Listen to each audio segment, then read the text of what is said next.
One of the biggest storylines I've seen circulating the NFL world this entire season has been whether or not the New England Patriots are going to stick with Bill Belichick as their head coach. And I know this might sound like a ridiculous take, but it's been popping up a numerous amount of times, especially after the Patriots finished with a record of 4-13. Yes, they tied for the second worst record in the NFL this season. Hell, they are going to have the third overall pick. And the decision is whether Bill Belichick is going to be there to make the pick for them on April 25th. Because, you know, he's been with this organization since the year 2000. And from 2000 to 2019, this team won 6 Super Bowls with the duo of Bill Belichick as the head coach and Tom Brady as the quarterback. One of the greatest dynasties the NFL world will ever and has ever seen. Will it ever be duplicated? Probably not.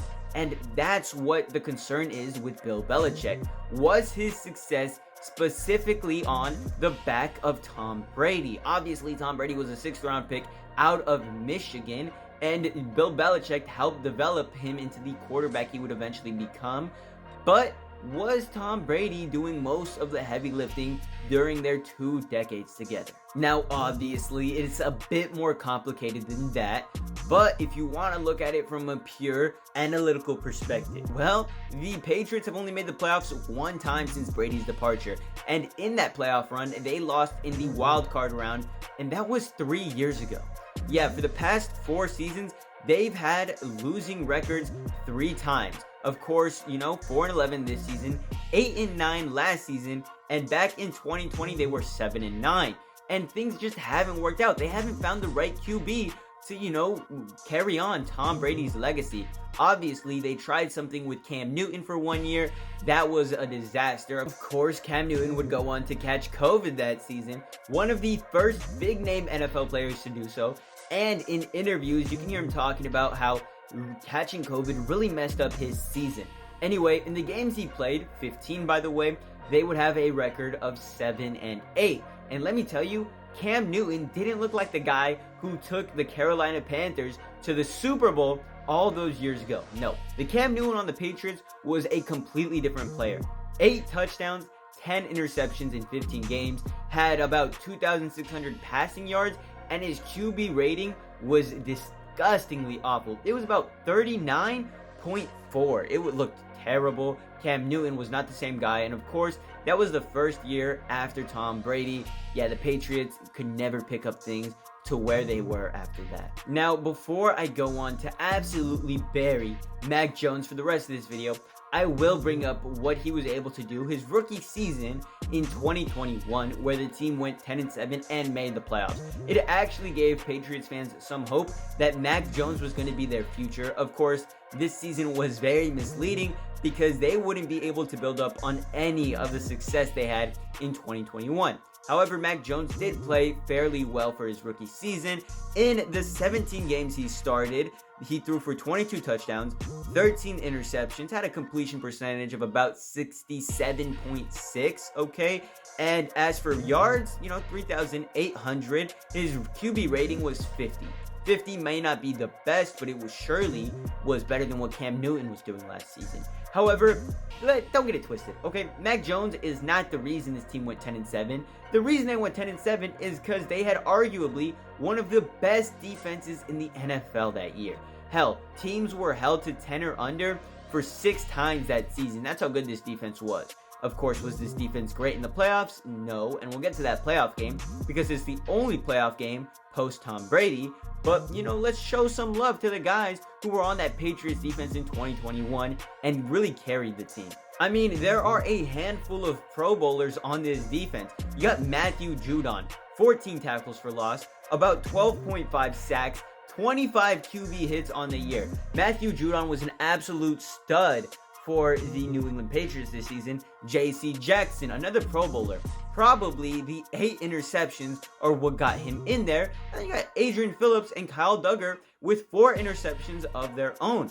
These guys were able to get the ball back for their offense. Hell, Jawan Bentley, he forced 3 fumbles this season. This defense is why they went 10-7. However, they did get blown out 17-47 in the playoff game versus the Buffalo Bills, so don't get it twisted one bit. The Mac Jones Patriots fans have grown accustomed to and grown to despise. Yeah, he was the guy that showed up for them on that wild card weekend versus the Buffalo Bills. He threw for 2 interceptions, was sacked 3 times, and the offense wasn't able to do much of anything for him for most of the game because Mac Jones was absolutely awful. Hell, this team fell to a 27-3 deficit by halftime, and you knew at that point it was basically wraps from there. And this is where Mac Jones would have 2 more seasons. Of course, we had last season with Mac Jones and this season with him. And can you guess what happened in both of those seasons? He got benched for Bailey Zappe. Alright, yes, Bailey Zappe, who is also not good, by the way. I don't know what Bill Belichick is doing here because both quarterbacks are mediocre, and yet he keeps benching one for the other. It's getting annoying at this point. I know Mac Jones is bad, but at least write it out with him. In 2022, in the games that Mac Jones started, 14 by the way, the team went 6-8. He ended up throwing 14 touchdowns, 11 interceptions. The improvement that the team was hoping for, didn't happen. Team missed the playoffs, 7-10, 8-9, I believe. And then in 2023, in the 11 games that Mac Jones started, the team went 2-9. He threw for 12 interceptions and 10 touchdowns. It really seems like the interception numbers are staying the same, and this man is playing less and less games every year. Now, can we as NFL fans from the outside looking in blame Bill Belichick for the selection of Mac Jones? Absolutely. He was the head coach at the time of the pick, alright? Hell, in a recent press conference a few weeks ago, this is what Bill Belichick had to say about everything.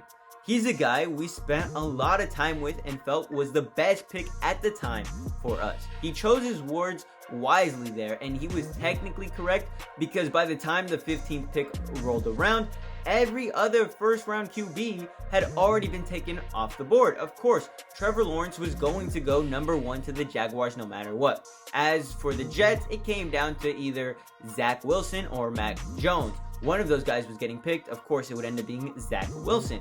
And really, Bill Belichick wanted a mobile QB. He was always infatuated by them. Hell, that's the reason he signed Cam Newton, and hell, even re-signed him the next year, because he loved the mobile QB. So his favorites were Trey Lance and Justin Fields.